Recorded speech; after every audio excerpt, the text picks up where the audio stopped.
Alright people, we're back. Carbon fiber Kasa mold part 2. I might have messed up using a homemade gel coat that didn't work, and I might have bought gel coat that wasn't tooling gel coat, so that didn't work. But I'm gonna take those two L's and make a W, baby. First I'm gonna scrape off all the mistakes, see what I can salvage. Sort of like my relationships. The gel coat created a few voids in my life that I'm gonna fill with a substance. Hopefully this time it works and I don't get a hangover. After that, we're gonna wet sand the plug to a mirror finish and add some PVA because it's got a hot date on the way. Let's pop the top on this sexy beast and get to mixing.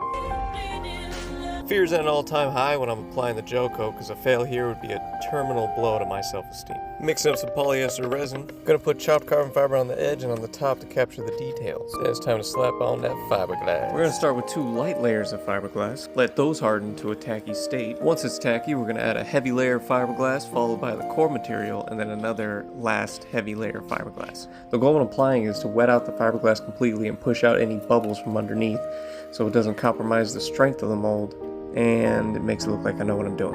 Adding a light layer, time for a light joke. What do you call a detective from the barrio? Sherlock Holmes. Alright, this is the last layer of the thin fiberglass. After this, I'll wait for it to get tacky, and then I'll move on to the heavier layer. Alright, now that it's as tacky as making a carbon fiber straw hat, let's put on the heavy layer. While we put on the heavy layer, how about a heavy quote? It is not the critic who counts, not the man who points out how the strong man stumbles, or where the doer of deeds could have done them better. The credit belongs to the man who's actually in the arena, whose face is marred by dust and sweat and blood. Theodore Roosevelt. Now it's time to apply the core material.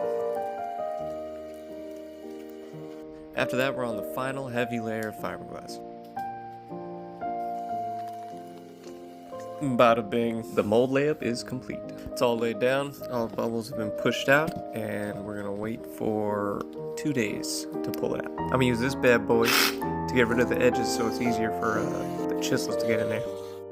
Now it's time for the chisels. I'm gonna put the chisels between the mold and the plug on each side to try to evenly pull it out. This is the part where I thought it was all gonna be easy. It was gonna come apart in 2 pieces. But the reality is, the hat got stuck and I gotta chisel it out. The whole time I was scared thinking the plug was stuck or I was gonna scratch the mold getting it out. But the next thing I know,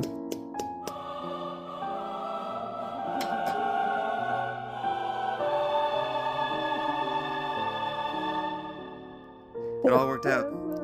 The hat didn't get stuck to the mold, I didn't scratch it. And here we are, 1 step closer to a carbon fiber straw hat. See y'all next time where I'll be vacuum bagging some carbon fiber. But I don't know when that's gonna be. Need to make more of that DoorDash cash. In the meantime, the pre-orders are open. There are limited spots and whoever does pre-order will get a discount. See you.